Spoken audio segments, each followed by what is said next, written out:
Welcome to the Schools of Excellence podcast, where we transform everyday leadership struggles into powerful legacies that impact generations. I'm your host, Chanie Wilschanski, a 20-year veteran of school leadership who has helped hundreds of school leaders achieve what many thought was impossible through our signature programs, School Leadership HQ and Enrollment Engine. With our battle-tested frameworks and blueprints, leaders have achieved 90% parent retention, 50% less staff turnover, 15% improved profit margins, and increased enrollment by 25%. My mission is simple: to revolutionize school leadership by elevating the skills, the habits, and mindset of passionate leaders ready to create lasting change. Join me as we build your legacy of excellence, one transformative conversation at a time.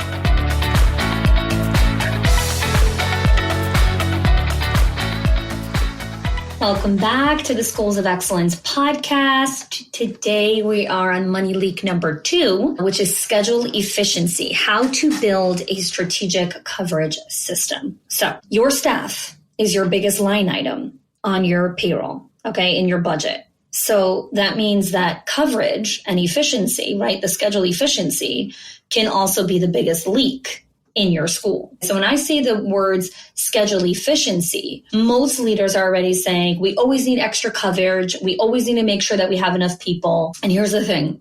I am not against having extra people. Like, I actually believe that overstaffing during flu season or stuff like that is an insurance policy. And I have a whole podcast episode on that. What you need to understand is you don't need extra coverage for the sake of extra coverage. You need a strategic coverage system. Okay, you don't need bodies in the building for the sake of having bodies in the building. Think about how many times you walk into a clothing store and you see 5 employees walking around, but when you go over to someone, no one can help you. Or there are 15 registers and there are 9 people at the registers, but all of them are doing something else very conveniently, and no one can help you check out your t-shirt that you came to buy. Or you're standing in an airport and there are 19 kiosks and there are only 4 of them in usage. I'm like, why do you have 19 kiosks? Only 4 of them are working, right? Or I go stand in line for someone to help me check in. And again, there are 6 counters. There are 6 people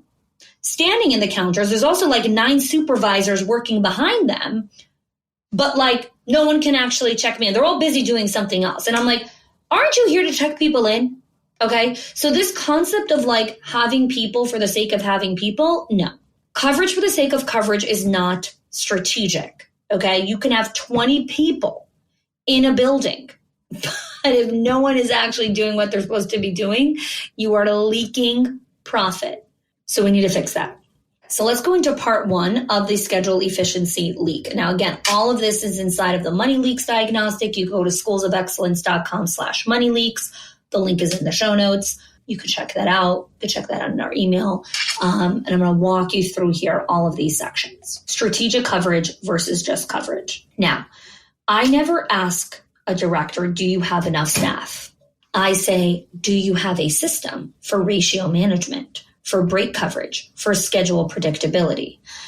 Because that's what matters. Not if you have, quote unquote, enough staff. Okay, because the way that you fix problems is not with Band-Aids.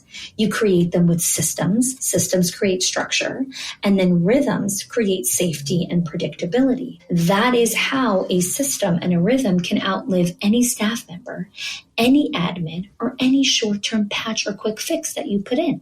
So when I started to talk to people about schedule efficiencies, people would say things like, we always need extra coverage.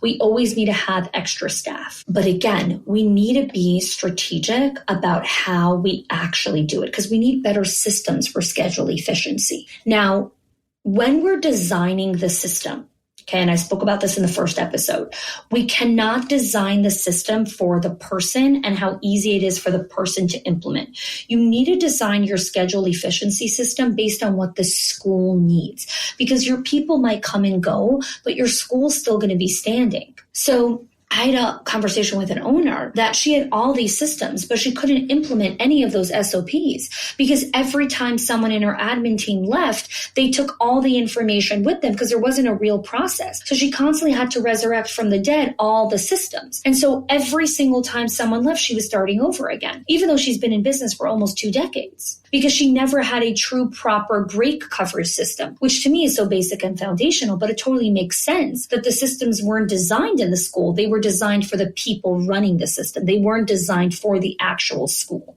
So when you're creating coverage, you need to understand that the coverage has to be for the ratios, for the peak enrollment season, for those times, so it actually makes sense and you're not in survival. Let's look at a real example from a Head Start program where we were talking about scheduling overlap and how this is like such a budget bleed that it's like kind of a little bit scary when you think about it. So I was working with a Head Start program, and this really happens in any school. I just happened to be working with a Head Start program. They were open for 13 hours. They had 6 to 7, and then multiple shifts, obviously, in that 13-hour day. They were hemorrhaging money. And so I audited their schedule. Now, just so you know, by the way, they have like the best accountants and bookkeepers and tax strategists that they were working with. No one was able to figure this out. They all just kept saying, you have to cut this, you have to cut that, stop doing this, stop doing that. This is why like I have a love-hate relationship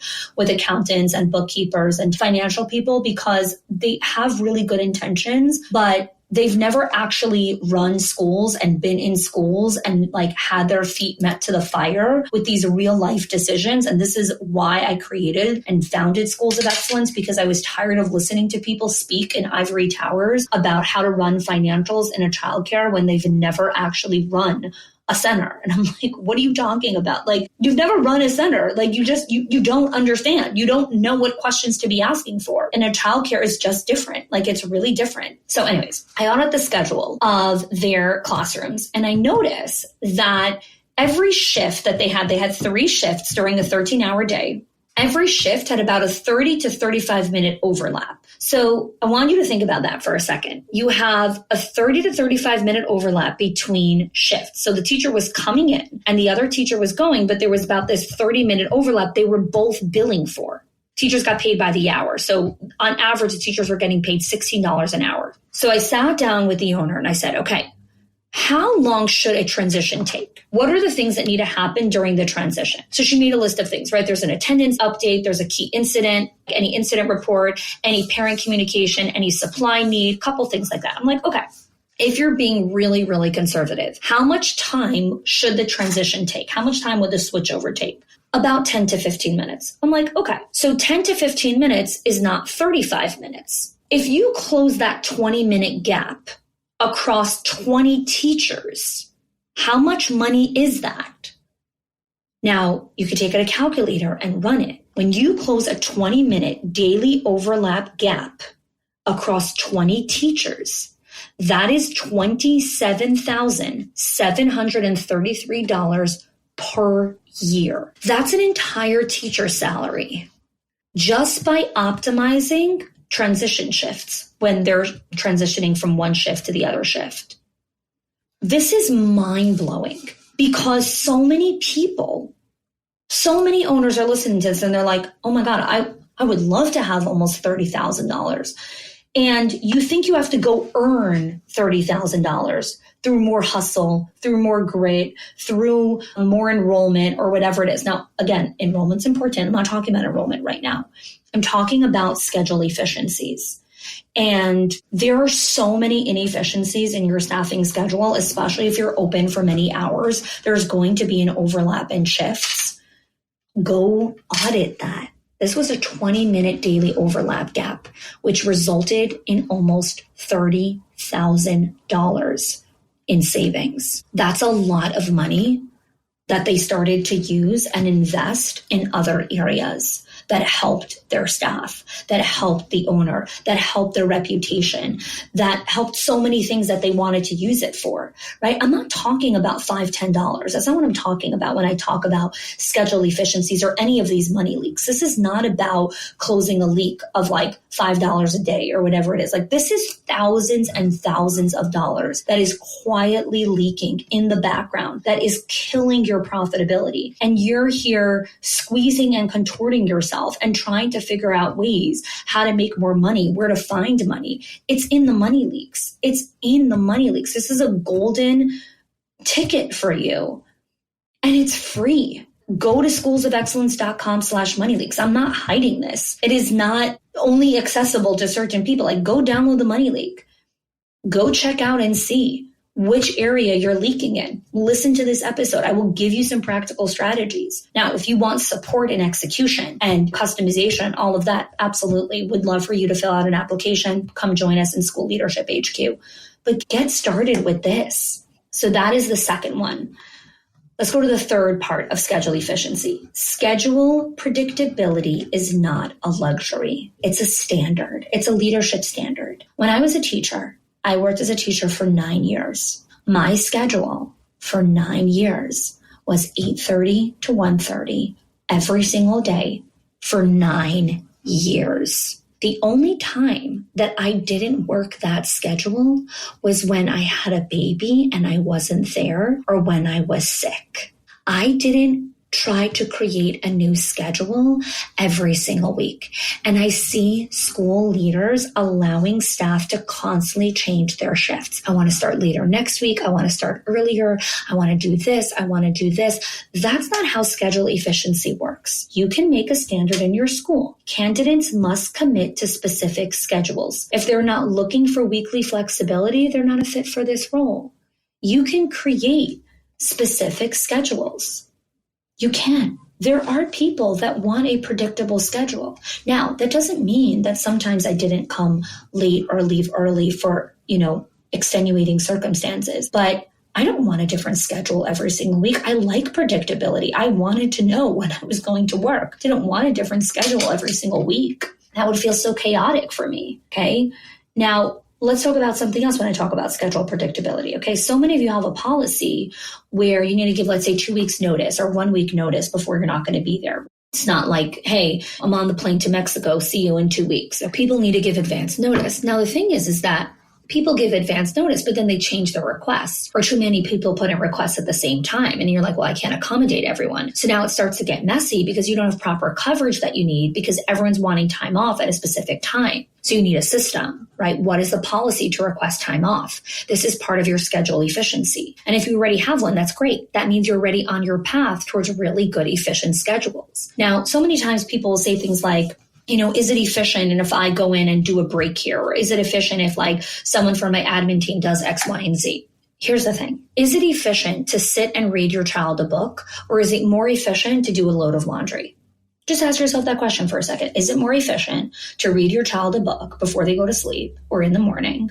Or is it more efficient to run a load of laundry? Well, it depends what your priority is. It depends what's important to you. So it's not about, is it efficient or is it not efficient? Giving a teacher a break so she can breathe, so she doesn't burn out. And maybe that admin isn't doing paperwork during that half hour or whatever it is. Stop obsessing over every single individual thing. Teachers need breaks. I'm not talking about using the toilet. Teachers need lunch breaks, actual breaks, because no human being on the planet can be with kids for hours and hours and hours on end without a break. They will break down. So part of you, when you come in, you're giving a break, and maybe you're not efficient, but that time frame is efficient because the teacher needs that break. And when you allow every single kind of request, it becomes chaos, because then everyone's asking for time off and you don't know who's available when, and suddenly you can't cover ratios, and then you have an entire system breakdown. So when I talk about schedule efficiency in this section, you need a protocol.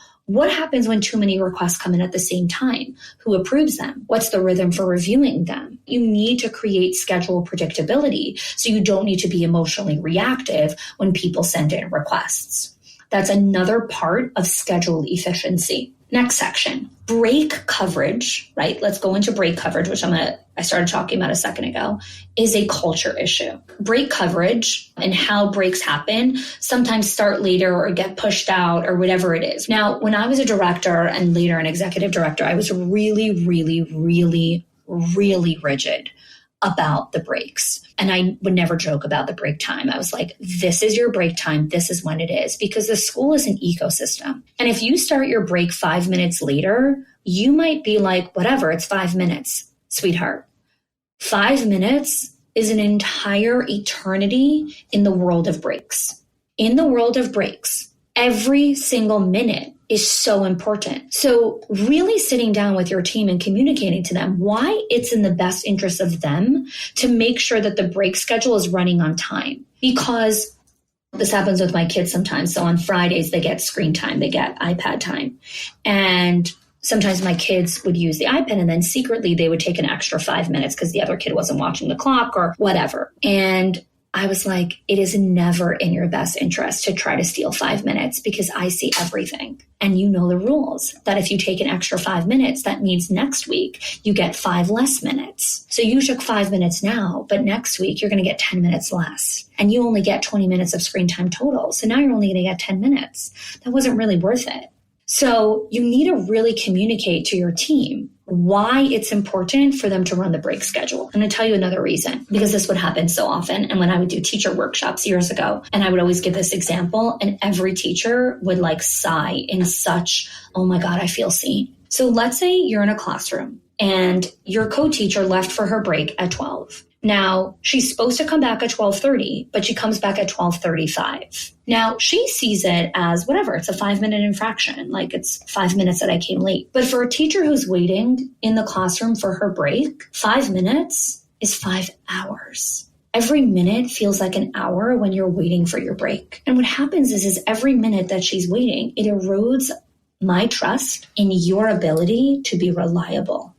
And when a teacher doesn't trust their co-teacher and they don't feel like they can rely on them, now you have a massive cultural breakdown in the room. Now it's not about breaks anymore. Now it's about trust and culture, which leads to another, whole heap of other issues. So we need to ask ourselves, what is our break coverage system, right? What is the protocol? This is why we take breaks at this time. This is why we take a break, period. There are so many teachers like, I don't need a break. I don't need to take a break. That is not an option when you work an 8-hour day or 6-hour day or whatever it is. You don't get to say, I'm not taking a break. I'm just working through it because I want to get paid for that time. No, you have to take a break. You get paid during your break time. You have to take a break because what's going to happen is you're not going to take a break for 5 weeks and then you're going to collapse. And then you're going to start getting snippy with the kids and you're going to start getting frustrated. And little things that used to not annoy you are going to annoy the crap out of you. And then you're going to start becoming toxic and gossipy to all the other teachers. And then you're eventually going to quit and leave. And then I'm going to think, oh, she wasn't really a good fit. When really, she just needed a freaking break every single day from the kids. Okay, I've seen this happen and play out so many times. Everyone needs a break.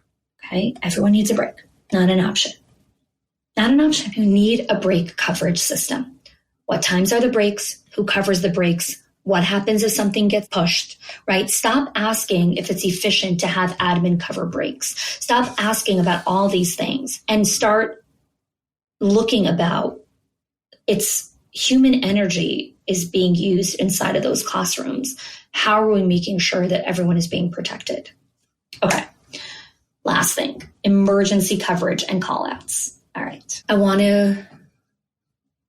not even tough love. It's just brutally honest, okay? If you're a director and if you're an owner and if you're regularly stepping into classrooms, you are stealing from the school. That's it. You're stealing, okay? It's not leadership. It's every single time a director has to go in and cover a class, she is stealing from the school's profitability. Absolutely stealing. Because if you needed to be in the classroom, you would be a teacher, but you are not needed in the classroom. We need teachers in the classroom. You are a director. You are a director. Your role is a director, which means when you're not doing the director role, the school is hurting financially because there's work that needs to be done that moves the school forward that you're not doing because you're in a classroom. So you're hurting the business's profitability. which is why you need emergency coverage protocols, because you are not the teacher. Now, it's very easy for us to just go in and get into the classroom. But let me tell you something. If you thought and paused for 1 second before you walked into this classroom, I am stealing from the school. The business is leaking money now. I promise you would find someone to cover that classroom. You would be really working hard on all the staff culture rhythms to make sure that you don't get short-staffed so that you're not draining company profit. Because when you're not doing director level and leadership work, when you're not mentoring, marketing, working on connecting with staff, coaching staff, building systems, when you're in a room, you need a substitute pool. You need an emergency coverage protocol. You need a way to triage callouts without constantly throwing yourself into the classroom. When you don't have a system, you have a panic button. Okay. And when you have a panic button, you steal from the school real money, like actual cash. It's much easier to say, right? Like, I'll just do it myself. It's faster if I do it myself. But if you really consider that every single time you jump into a classroom to coverage, you're saying yes to leaking profit, you're going to think twice. You're not going to do it. You're not going to do it. So here are your next step action items. I want you to, invite you to audit your shift overlaps. Okay. Are you paying double for the same 30 minutes? Fix it. Clarify your break coverage protocol. Okay, we have this system inside of School Leadership HQ. If you are interested in that and you want to work with us on your money leaks, absolutely fill out an application in the show notes. Number 3, review your emergency coverage plan. Who do you call? What's the protocol? Are you the protocol? It's time to change that. Okay. And then download the Money Leaks diagnostic, right? Go to schoolsofexcellence.com/moneyleaks, score your school in the category so that you can actually see, okay, we are scoring really low in schedule efficiency. We need to work on this. This is something that we need to work on. Schoolsofexcellence.com/moneyleaks. Thank you so much for joining us for today's episode. And next week, we're going to dive into the third money leak, which is food control. All right. Thanks so much for joining. If you are loving the Schools of Excellence podcast and have gotten any value out of it for your school, I would love if you can do 2 things for me. 1, subscribe to the show so you never miss an episode. And 2, can you please leave us a review? Reviews help other school leaders know that this is the place to learn how to build a school of excellence. And I would be so grateful if you can do that for us. Your help and support makes this show to be able to be listened by the thousands of other school leaders all around the world. Thanks so much for listening, for giving us your time and attention each and every week. And I appreciate that you have joined us.